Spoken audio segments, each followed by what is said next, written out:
رسول اللہ صلی اللہ علیہ وآلہ وسلم نے ارشاد فرمایا، جب تم میت کی نماز جنازہ پڑھو تو خلوص دل سے اس کے لیے دعا کرو۔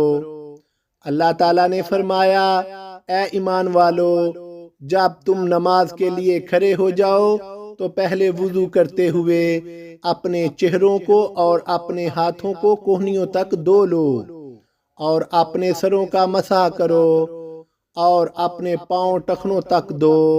امام بخاری رحمۃ اللہ کہتے ہیں کہ نبی کریم صلی اللہ علیہ وآلہ وسلم نے فرما دیا کہ وضو میں اعضاء کا دھونا ایک ایک مرتبہ فرض ہے، اور آپ صلی اللہ علیہ وآلہ وسلم نے اعضاء دو دو بار دھو کر بھی وضو کیا ہے، اور تین تین بار بھی، ہاں 3 مرتبہ سے زیادہ نہیں کیا۔